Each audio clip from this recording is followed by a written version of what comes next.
کتاب سے، والحکمت اور حکمت سے، یعظکم وہ نصیحت کرتا ہے تمہیں بھی اس کی، واتقو اور ڈرو اللہ سے، وعلمو اور جان لو انا یعنی بے شک اللہ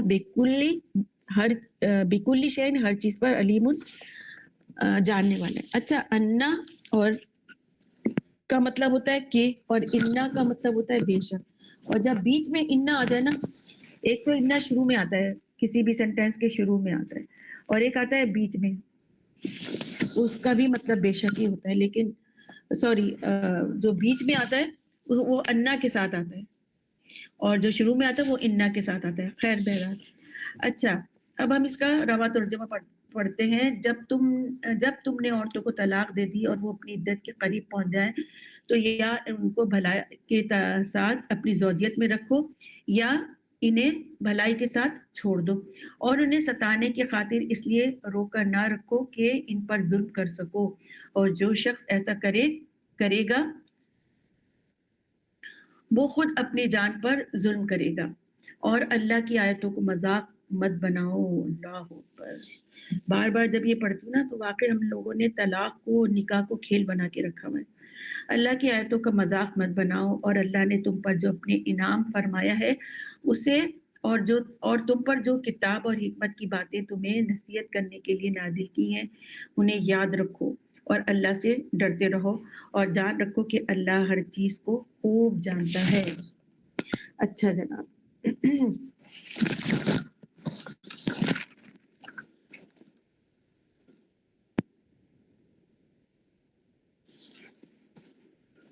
اچھا یہاں پہ تھوڑا سا میں یہ بھی بتا دوں کہ اب جب تم طلاق دے دو عورتوں کو تو کون سی ہو گئی ہے؟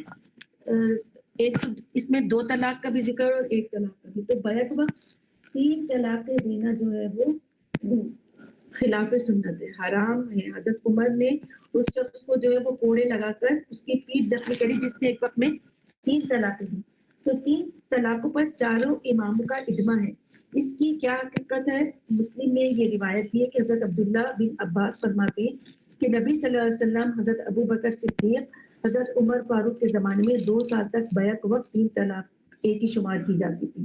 ٹھیک ہے، حضرت عمر بن خطاب نے کہا کہ جس چیز میں لوگوں کو سوچنے سمجھنے کی مہلت دی گئی تھی، کس چیز میں سوچنے سمجھنے کی مہلت دی گئی تھی؟ 2 طلاقوں میں، کہ عدت گزری، سوچ سمجھ لیا، پھر نکاح کر لیا، پھر عدت گزری ہے، سوچ سمجھ رہے ہیں میاں بیوی، پھر وہ رجوع کر لیا۔ تو حضرت عمر کہتے ہیں کہ جس چیز میں لوگوں کو سوچنے سمجھنے کی مہلت دی گئی تھی، لوگوں نے اس بارے میں جلد بازی سے کام لینا شروع کر دیا، یعنی جلدی جلدی طلاقیں دینی شروع کر دی، جو خلاف سنت ہے۔ لہٰذا ہم آئندہ بیک وقت 3 طلاقوں کو 3 ہی نافذ کر دیں گے، یعنی 3 طلاق کو 3 ہی مانا جائے گا۔ تو انہوں نے ایک آرڈیننس جاری کیا، اب وہ شخص جو 3 دفعہ طلاق برتا ہے اسے 3 ہی شمار کر دیا گیا، اور اس کے بعد حضرت عمر نے اپنا فیصلہ نافذ کر دیا، اور لوگوں نے اس پر رد عمل نہیں کیا، یعنی لوگ اس پر راضی ہو گئے، کیونکہ لوگ جو ہے وہ ڈرتے تھے، اور انہوں نے پھر اس پر عمل کرنا بھی شروع کر دیا۔ لیکن یہ کیا ہے کہ یہ وقتی فیصلہ تھا، نہ کہ ہمیشہ کے لیے، اور علماء کا اختلاف ہے۔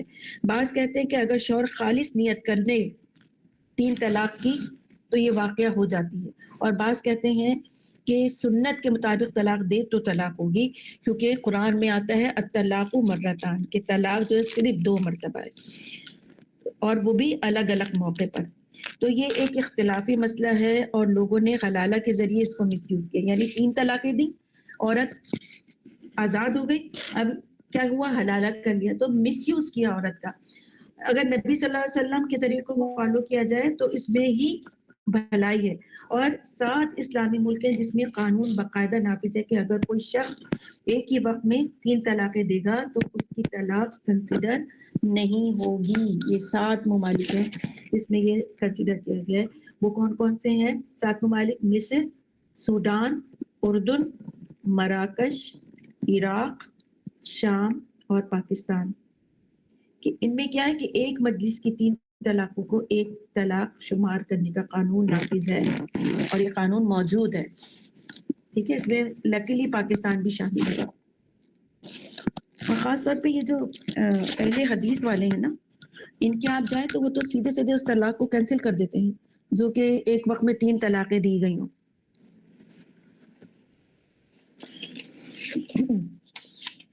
لہٰذا ہم آیت نمبر اس پہ آتے ہیں 231 پر. تو اس میں کیا بتایا گیا ہے کہ یہ مردوں کو حکم ہو رہا ہے کہ جب وہ اپنی بیویوں کو طلاق دیں جن طلاقوں میں لوٹانے کا حق انہیں حاصل ہے اور عدت ختم ہونے کے قریب پہنچ جائیں تو عمدگی کے ساتھ یا تو بیویوں سے رجعی کر لیں، بیویوں سے رجوع کر لیں اور اس پر گواہ مقرر کر لیں. رجوع کرنے میں بھی گواہ مقرر ہوں گے کہ رجوع کر لیا ہے، اور اچھائی سے بسانے کی نیت رکھیں. یعنی اس میں معروف کے کیا معنوں میں آئے گا کہ بیوی سے جب رجوع کیا ہے تو گواہ بھی مقرر کر لیں، اور دوسری بات کیا ہے کہ اس کو اچھائی کے ساتھ بسائیں. پیچھے جو بھی غلطی ہوئی، پیچھے جو بھی ایسے لڑائی جھگڑے ہوئے جس کی نوبت طلاق تک پہنچ گئی، اب وہ نہیں ہوں گے. اب ہم ہنسی خوشی مل کے رہیں گے، محبت سے رہیں گے. یہ قول و اقرار و اچھائی سے بسانے کی نیت ہو. تو یہ ہے معروف. تو یہ ہے معروف کا. لیکن اگر اس کو چھوڑنا ہے تو اس کو بھی احسان کے ساتھ چھوڑنا ہوگا. یہ ہے خوبصورتی اسلام کی کہ اس کو طلاق دے کے رخصت کرتے وقت بھی احسان کے ساتھ چھوڑ دو.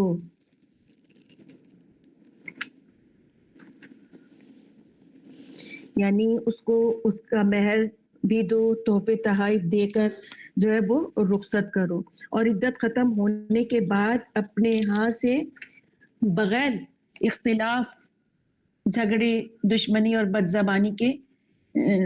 زبانی سے نکالیں. تو جاہلیت کے اس دستور کو اسلام نے مٹا دیا جو ان میں تھا کہ طلاق دے دی، عدت ختم ہونے کے قریب رجوع کر لیا، پھر طلاق دی، پھر لڑائی جھگڑے ہوئے، پھر طلاق دی، پھر رجوع کر لیا. تو عورت کیا ہوتی ہے؟ اس سے پھر برباد ہو جاتی ہے. نہ وہ سہاگن رہتی ہے اور نہ وہ طلاق یافتہ، کہ بھئی رجوع کر لیا تو پھر طلاق یافتہ بھی نہیں. تو اللہ تعالیٰ نے اس آیت میں اس سے روکا ہے، فرمایا کہ ایسے کرنے والے جو ہیں وہ ظالم ہیں. تو اس میں پھر عورت کی جو اس طرح سے بار بار رجوع کرنے، اس کو ذلیل کرنے سے روکا گیا ہے کہ اگر تمہیں رخصت کرنا ہے تو بھلے طریقے سے رخصت کرو، عزت کے ساتھ اس کو کچھ دے دلا کے. اور اگر گھر میں رکھنا ہے تو یہ عہد و پیما کرو کہ اب لڑائی جھگڑے نہ ہوں گے، ہم عزت سے رہیں گے. تو خراب نیت عورت کو ستانے کے لیے رجوع مت کرو. اور اگر اس طرح سے اس نے نیت کی کہ میں اب دیکھو میں اس کے ساتھ کیا کرتا ہوں، تو یہ کیا ہے کہ اس نے اپنے اوپر ظلم کیا، پھر اس کو اللہ کیا جواب دینا ہوگا. کیونکہ اللہ تعالیٰ جو ہے وہ کسی کے اوپر ظلم، جب اللہ نے اپنی ذات پہ ظلم حرام رکھا ہے تو وہ بندوں پہ ظلم ہونے سے کیسے کسی کو بدلہ نہ دے گا.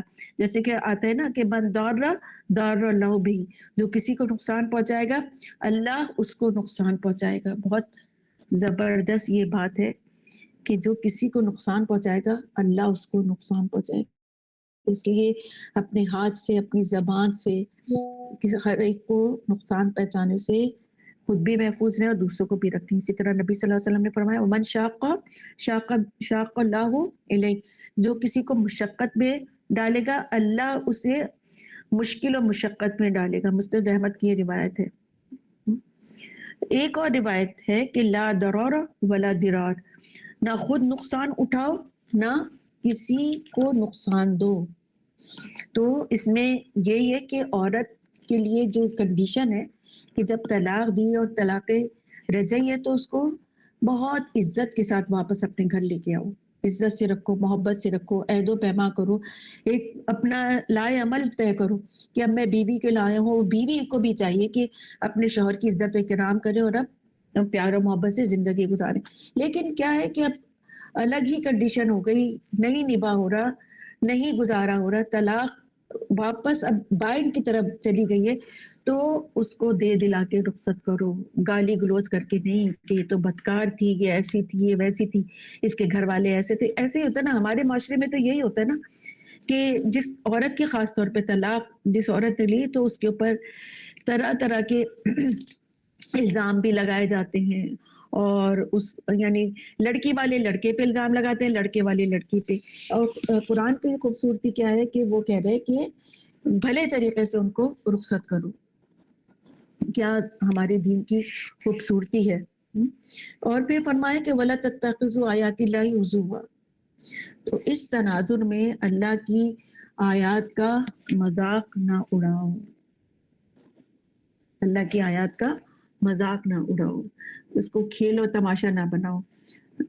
تو اس میں ایک مرتبہ رسول صلی اللہ علیہ وسلم عشری قبیلے پر ناراض ہوئے تو حضرت ابو موسیٰ اشعری نے حضور صلی اللہ علیہ وسلم نے خدمت حاضر ہو کر سبب دریافت کیا. آپ صلی اللہ علیہ وسلم نے فرمایا کیوں یہ لوگ کہہ دیا کرتے کہ میں نے طلاق دی، میں نے رجوع کیا. یاد رکھو مسلمانوں کی یہ طلاقیں نہیں، عورتوں کی عدت کے مطابق طلاقیں دو. یہ بھی کہا گیا کہ یہ وہ شخص ہے جو بلا وجہ طلاق دے اور عورت کو نقصان پہنچانے کے لیے اور اس کی عدت لمبی کرنے کے لیے رجوع کرتا چلا جائے. یعنی عورت کو تنگ کرنے کے لیے اس سے رجوع کر رہا ہے، پھر طلاق دے رہا ہے، پھر رجوع کر رہا ہے. تو ایسا نہیں کرو.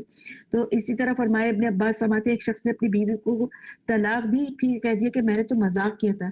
اس پر یہ آیت اتری. حضور صلی اللہ علیہ وسلم نے فرمایا کہ طلاق ہو گئی. یعنی حسن بصری فرماتے ہیں کہ لوگ طلاق دے دیتے ہیں، آزاد کر دیتے ہیں، نکاح کر لیتے ہیں، پھر کر دیتے ہیں کہ ہم نے بطور دل لگی یہ کہا تھا. تو اس پر یہ آیت اتری کہ تم جو ہو ایسا مت کرو، اگر رکھنا ہے تو عزت سے اور رخصت کرنا ہے تو بھی عزت سے. حضور صلی اللہ علیہ وسلم نے فرمایا جو طلاق دے یا غلام آزاد کرے یا نکاح کرے یا کرا دے، خواہ پختگی کے ساتھ ہو یا ہنسی مذاق میں، وہ ہو گیا. یعنی مذاق میں کہہ دیا طلاق تو وہ ہو گئی، مذاق میں نکاح کا پورا وہ ہے اور ہاں کہہ دیا تو وہ نکاح ہو گیا. اسی طرح کسی غلام نے، کسی سردار نے کہا کہ غلام آزاد کر دیا تو وہ ہو گیا. یعنی فعل جو یہ مذاق میں بھی ہو جاتے ہیں. تو بہت جو ہے وہ اس میں دیکھ بھال کرنی چاہیے. یہ 3 ایسی چیزیں کہ پکے ارادے سے ہوں تو وہ ثابت ہو جائیں گی. وہ کون کون سی ہے؟ نکاح، طلاق اور رجعت. یہ 3 چیزیں ایسی ہیں، یعنی نکاح بھی ہو جائے گا، طلاق بھی ہو جائے گی اور رجعت بھی ہو جائے گی. تو بہرحال یہ جو 3 اوپر کی چیزیں بھی جو بتائی گئی نا کہ طلاق دینا، غلام آزاد کرنا اور نکاح، یہ 3 چیزیں یہ خواہ پختگی میں ہو یا ہنسی مذاق میں یہ رائج ہو جاتی ہیں. لہٰذا ان میں بہت زیادہ جو ہے وہ احتیاط کرنی چاہیے اور اللہ کی آیات کو جو ہے وہ مذاق نہیں بنا لینا چاہیے. طلاق کے حق کو ناجائز طریقے پر استعمال نہیں کرنا چاہیے. اسی طرح سے پھر آتا ہے کہ وَاذْكُرُوا نِعْمَتَ اللَّهِ عَلَيْكُمْ، اور یاد کرو اللہ کی نعمت کو جو تم پر ہے. کون سی نعمت؟ یہ ساری نعمتیں اللہ تعالیٰ نے جو حدود قائم کی ہیں، یہ اتنی اچھی تمام حدود طلاق اور اس کے متعلق قائم کی گئی ہیں، اس کو یاد کرتے رہو. اللہ کی جو اور نعمت جو اس نے تمہیں خاندانی ایک نظام دیا اس تناظر میں، اگر ہم طلاق کے تناظر میں دیکھیں تو ایک قیمتی اور خوشیوں سے بھرپور خاندانی نظام اللہ تعالیٰ نے جو ہمیں دیا، یہ بھی بہت بڑی نعمت ہے. تو اس پہ اللہ کا شکر کرو. اور فرمایا کہ اور تم پر جو کتاب اور حکمت کی باتیں تمہیں نصیحت کرنے کے لیے نازل کی ہیں انہیں یاد رکھو. یعنی یعظو کی وہ نصیحت کرتا ہے تمہیں، یعنی اللہ تمہیں نصیحت کرتا ہے کس کے ذریعے سے؟ اس کتاب کے ذریعے سے جو اللہ نے نازل کیا، اور حکمت یعنی جو اللہ کی طرف سے حکمت یا رسول صلی اللہ علیہ وسلم کے قوانین کے ذریعے سے جو حکمت اور احادیث کے ذریعے سے جو حکمت بتائی گئی ہیں، حدود اللہ میں، طلاق کے تناظر میں، نکاح کے تناظر میں، خلا کے تناظر میں، اور سو کالڈ حلالہ جو ہم کہتے ہیں اس کے تناظر میں. تو جو اللہ تعالیٰ نے بتائی گئی ہیں اس پر یقین رکھو اور اس پر عمل کرو. اور یاد رکھو واتقوا اللہ، اور اللہ سے ڈرتے رہو.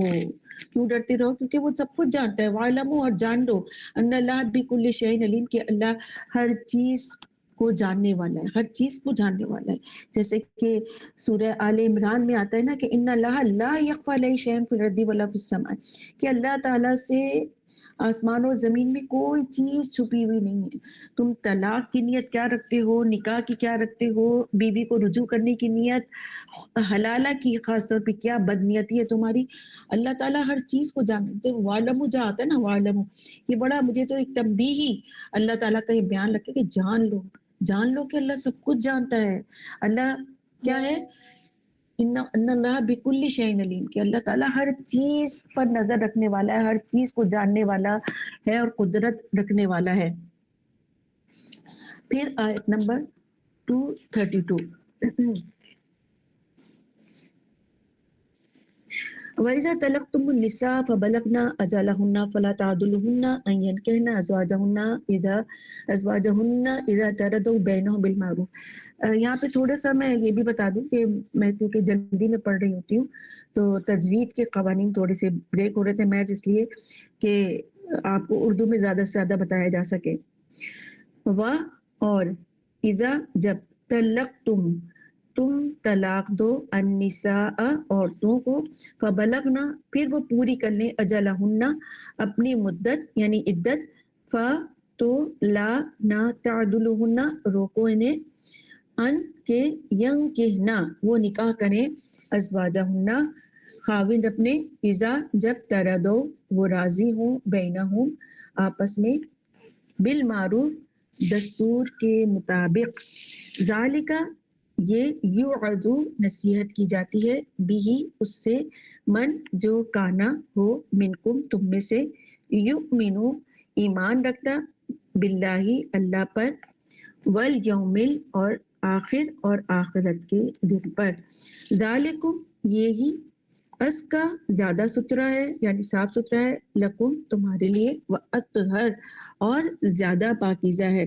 واللہ اور اللہ یعلم جانتا ہے اور انتم تم لا تعلمون تم نہیں جانتے. رواں ترجمہ پڑھ لیتے ہیں.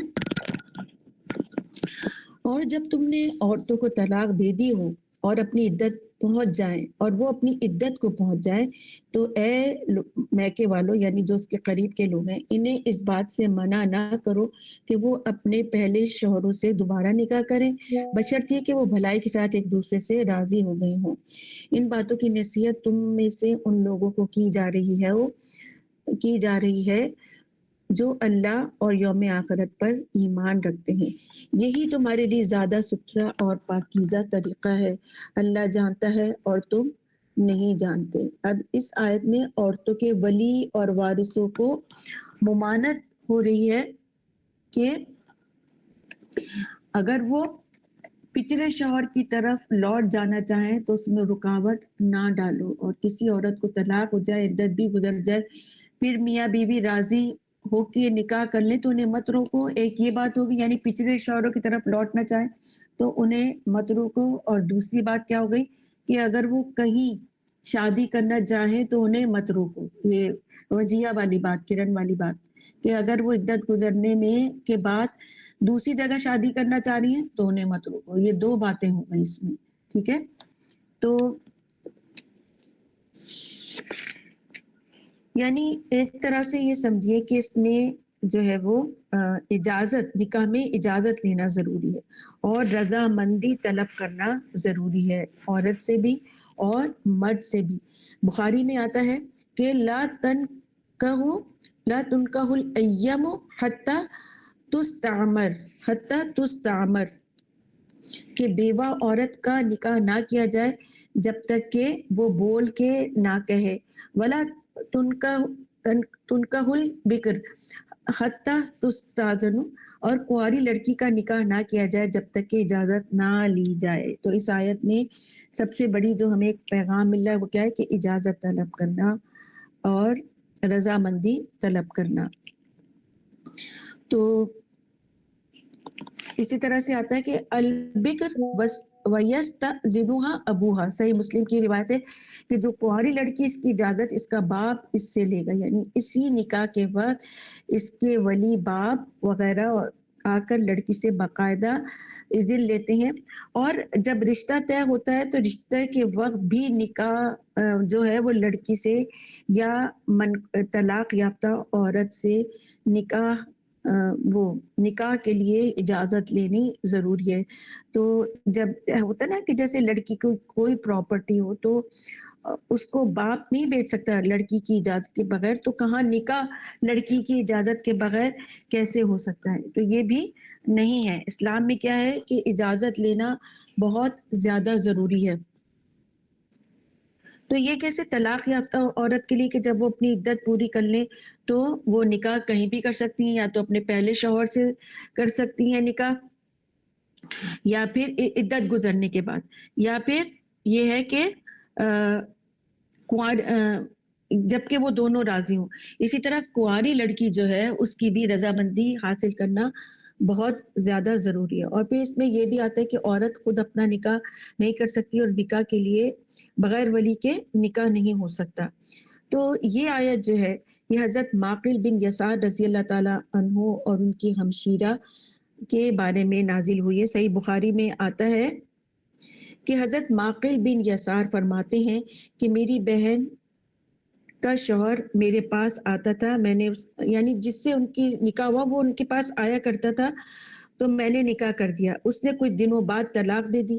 پھر عدت گزرنے کے بعد نکاح کی درخواست کی, میں نے انکار کر دیا. یعنی انہوں نے اس کے معقل بن یسار رضی اللہ تعالیٰ عنہ کی بہن کو ان کے شوہر کے ہسبینڈ نے کیا ہوا, پہلے تو انہوں نے جب نکاح کر دیا اس کے بعد طلاق دی, اور پھر دوبارہ رجوع کرنے کا کہا تو معقل بن یسار رضی اللہ تعالیٰ عنہ نے انکار کر دیا. اس پر یہ آیت اتری.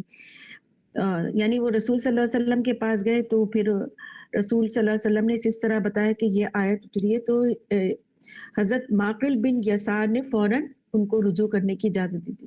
اور ایک اس میں یہ بھی آتا ہے, یعنی اسی واقعے میں اسی حدیث کے تناظر میں یہ بھی آتا ہے کہ حضرت معقل بن یسار نے باوجود یہ کہ قسم کھا رکھی تھی کہ میں اس کو اس کے شوہر سے نہیں نکاح کرنے دوں گا دوبارہ, تو نکاح پر وہ فوراً آمادہ ہو گئے. جیسے یہ آیت اتری ویسے ہی آمادہ ہو گئے اور کہنے لگے کہ میں نے خدا کا فرمان سنا اور میں نے مان لیا, اور اپنی بہنوں کو بلا کر دوبارہ نکاح کر دیا اور اپنی قسم کا کفارہ دے دیا.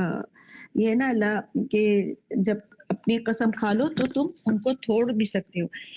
یعنی جب کوئی اس سے بہتر بات دیکھو, جیسے ہم نے پڑھا تھا نا کہ جب تم پختہ ارادے کے ساتھ قسم کھا لو اور تم اس سے بڑی کوئی نیکی کا معاملہ دیکھو جس پر کہ تم نے قسم کھائی ہو, تو تم اپنی قسم توڑ سکتے ہو. اب جس طرح معقل بن یسار رضی اللہ تعالیٰ عنہ کو اس سے بڑی نیکی ملی کہ چلو بہن کا گھر بس گیا, اور سب سے بڑھ کے اللہ تعالیٰ کی آیت نازل ہو گئی, تو انہوں نے فوراً سر خم تسلیم کر دیا. یہ ہوتا ہے ایک مومن کا رویہ کہ جب وہ یہ دیکھے کہ جہاں اللہ اور اس کے رسول کا فرمان آ گیا وہاں وہ سر تسلیم خم کر دے. انہوں نے اپنی قسم کا کفارہ دیا اور فوراً اپنی بہن کا نکاح دوبارہ جو ہے وہ ان کے پہلے خاوند سے کر دیا. تو اس تناظر میں یہ آیت اتری تھی.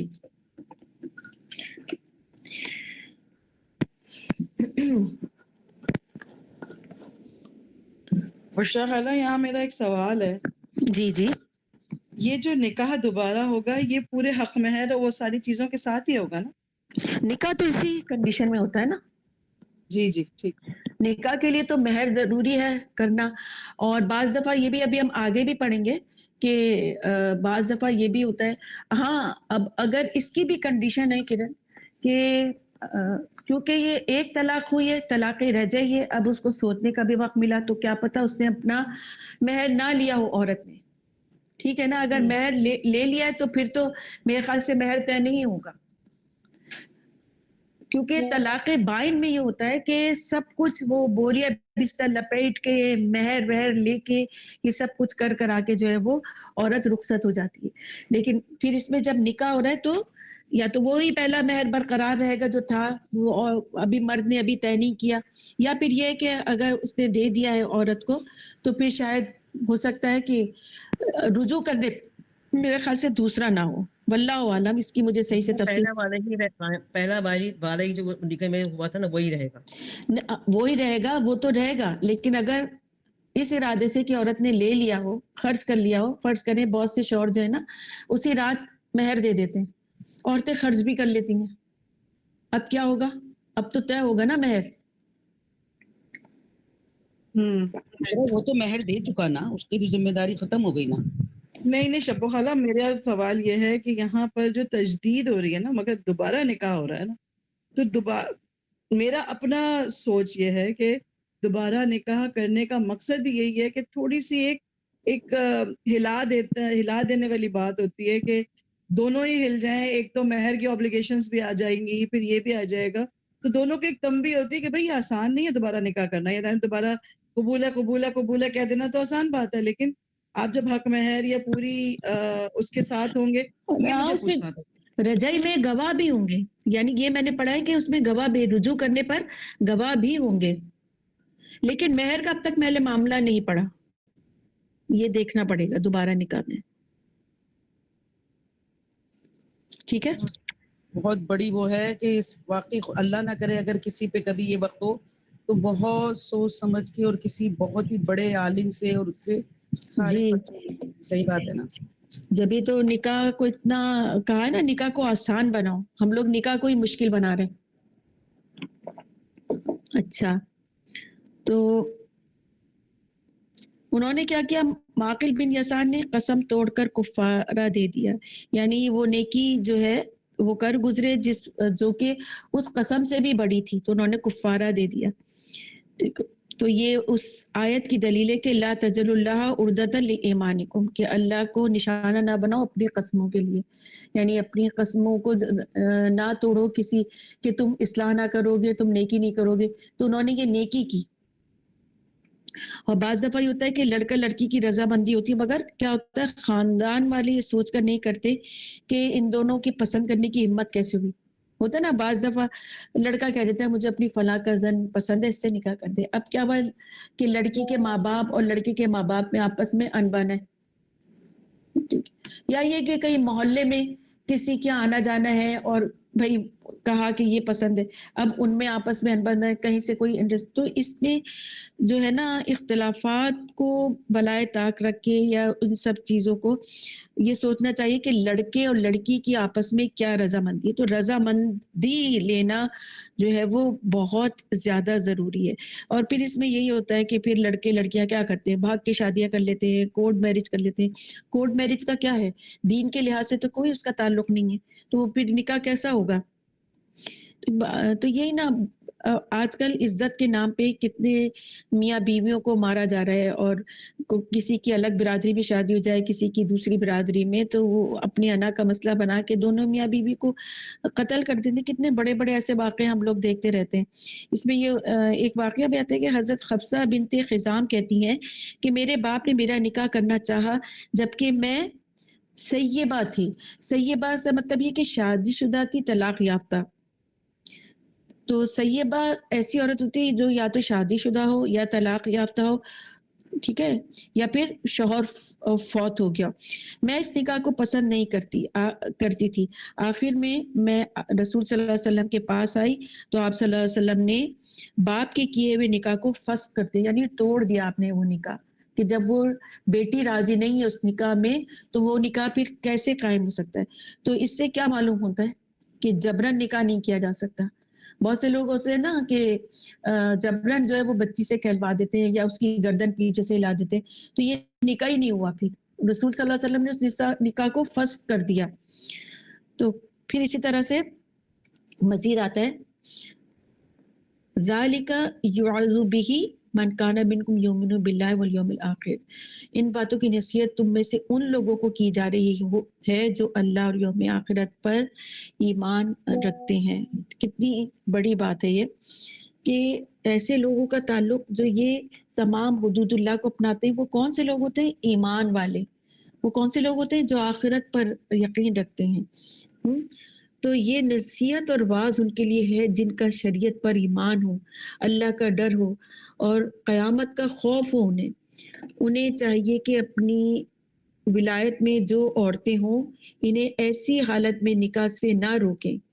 شریعت کی اتباع کر کے ایسی عورتوں کو ان کے خاوندوں کے نکاح میں دے دینا اور اپنی حمیت اور غیرت کو جو ہے وہ ماتحت نہ کرنا, یعنی اپنی حمیت اور غیریت کو بیچ میں لا کے نکاح نہ کرنا، یہ جو ہے نہ کریں، بلکہ اس کو قربان کر دیں ان کی رضامندی پر. تو یہ کس چیز کا سمبل ہے؟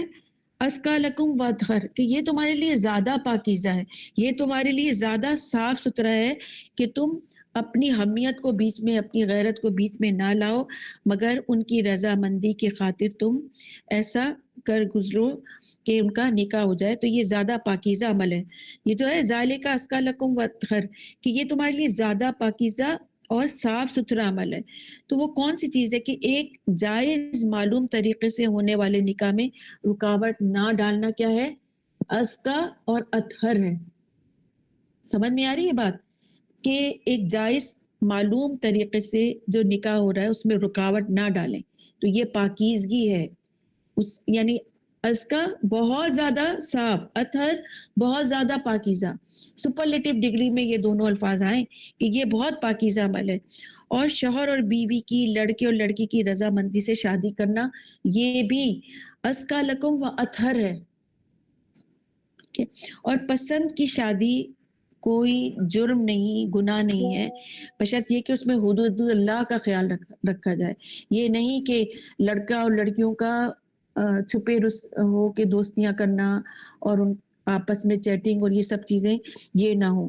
بس یہ ہوتا ہے خاندان میں خبر ہوتی ہے ایک دوسرے کی کہ فلاں گھرانہ اچھا ہے، فلاں گھرانے کی لڑکیاں اچھی ہیں، تو لڑکا یہ اظہار کر سکتا ہے کہ مجھے فلاں لڑکی پسند ہے اور میں وہاں شادی کرنا چاہتا ہوں. تو وہ کر دینی چاہیے. اس میں جو ہے آپس کے اختلافات یا ایسی چیزیں جو کہ انا کا مسئلہ بننی ہو وہ نہیں کرنا چاہیے. تو اپنی انا کو مار کر، اختلافات بلا کر ان بچوں کی جو کہ آپس میں رضامند ہو ان کی شادی کر دینا چاہیے. اسی طرح یہ جو کہا گیا ہے اسکا لکم و اطہر، تو یہ ان معنوں میں آتا ہے کہ اسی میں تمہارا زیادہ تزکیہ ہے. کہ کسی کی تزکیہ کیا ہے اس معاملے میں؟ کہ کسی کے جائز حق کو دینے کے لیے اپنے ناجائز بات کو ختم کر دینا. کسی کے جائز حق کو دینے کے لیے، یعنی کہ حدود میں رہتے ہوئے عدت گزرنے کے بعد 2 طلاقوں میں 2 میاں بیوی آپس میں ملنا چاہ رہے ہیں، ان کو ملا دو. 2 لڑکا لڑکی آپس میں شادی کرنا چاہ رہے ہیں، ان کی شادی کر دو. یہ کیا ہے کہ جائز حق کو دینے کے لیے اپنے ناجائز، یعنی ہم نہیں چاہ رہے، ہم نے ایک انا کی دیوار بنا کے رکھی، ہم ان کو برا بھلا سمجھتے ہیں، تو ناجائز بات کو ختم کر دینا یہی تزکیہ ہے. اور اپنی پسند ناپسند کو اللہ کے تابع کر دینا، یہ تزکیہ ہے. یہ اطہر ہے اور ازکا ہے. بعض دفعہ طلاق یافتہ عورت کا پچھلا شوہر کیا کرتا ہے؟ دھمکی دیتا ہے کہ اگر تم نے شادی کی تو، یعنی دوسرے شخص سے شادی کی تو میں اس کو قتل کر دوں گا. یعنی اب رشتہ بھی ختم ہو گیا اس پچھلے شوہر سے، طلاق بائن ہو گئی، پھر بھی اب وہ عورت آزاد ہے، وہ جہاں چاہے طلاق شادی کر سکتی ہے. لیکن کیا پچھلا شوہر جو آ کے اس کو دھمکیاں دیتا ہے کہ اگر فلاں شخص سے تم نے شادی کی تو میں تمہیں جو ہے وہ قتل کر دوں گا. تو اس کام سے بھی روکا گیا ہے. گویا اگر پورا اس آیت کا ایک سینیریو، اس کا مزاج سمجھا جائے نا اس آیت کا، تو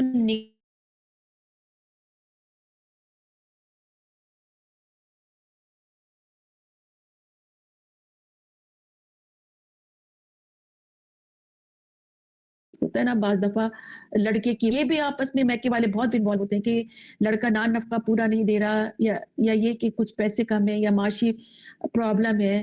اس میں کیا ہے کہ اس کو کہ کسی طرح تم اس کو اپنے اس میں پھنسانے کی کوشش کرو ورنہ طلاق لے لو. اس طرح کی باتیں مائیں کرتی ہیں، لڑکی کی مائیں کرتی ہیں، لڑکے کی مائیں کرتی ہیں کہ تیری بیوی اچھی نہیں ہے، طلاق دے دے.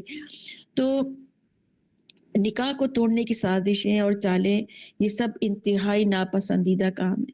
اور اسلام چاہتا ہے کہ شادی کا جو انسٹیٹیوشن ہے اس کو آسان بناؤ. یہ پورا ایک انسٹیٹیوشن ہے. دیکھیں جو حدود اللہ ہے نا، ایک انسٹیٹیوٹ میں بھی کتنے ریسٹرکشن ہوتی ہے نا، کہ باہر بیٹھیں، لائن لگائیں، باری باری کر کے اندر جائیں اور اس طرح سے لیکچر لیں، اور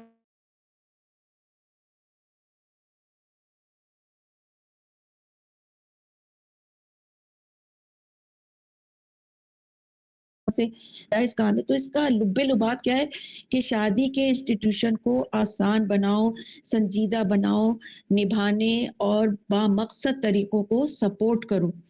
شوہر بیوی کے اختلافات کو کم کرنے کی کوشش کرو اور بات بات پر طلاق مت دو. طلاق کے لیے سنت کا طریقہ فالو کرو. سنت کا طریقہ وہی سب سے بہتر طریقہ ہے, اور اس میں جو مہلت اور عدت ہے نا, عدت جو ہے اس کو خاص طور پر بڑے ملحوظے خاص رکھنا چاہیے اور ان معاملات کو آسان بنانا چاہیے. نکاح کو مشکل نہیں بنانا چاہیے. ہم لوگوں نے ایک تو رسم و رواج کے خاطر بھی نکاح کو مشکل بنایا ہوا ہے کہ اتنا لاکھوں روپے ہو تب کہیں جا کے وہ نکاح ہوگا. تو نکاح کو اور پھر طلاق بھی ہو طریقے سے اور نکاح بھی ہو تو وہ بھی مصنوع طریقے سے, تاکہ برائیوں کا خاتمہ ہو. کیونکہ جب ہم نکاح کو مشکل بناتے ہیں نا تو اس کا نتیجہ کیا ہوتا ہے, فحاشی پھیلتی ہے, لوگ چھپے ایک دوسرے سے ملنے لگتے ہیں. بعض دفعہ شادی شدہ مرد دوسری عورتوں سے دوستی کرتے ہیں. کیوں؟ کیونکہ عورتیں ان کی ریکوائرمنٹ کے مطابق نہیں ہوتی. تو اس چیز میں نا لڑکوں کی پسند کا خاص طور پہ بہت خیال رکھنا چاہیے.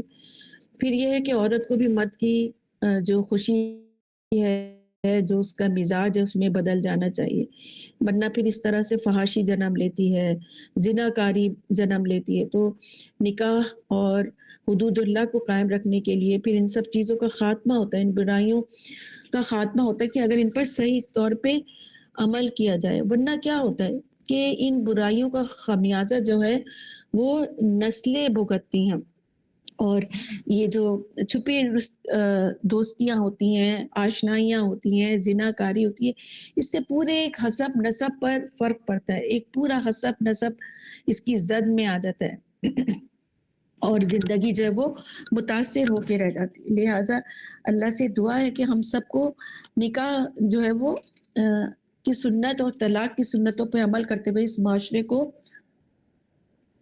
ہر طرح کی آلائشوں سے اور گندے خیالات سے, گندگیوں سے پاک کرنا چاہیے. وآخر دعوانا ان الحمدللہ رب العالمین. سبحانک اللہم و بحمدک نشہد ان لا الہ الا انت نستغفرک و نتوب الیک. السلام علیکم.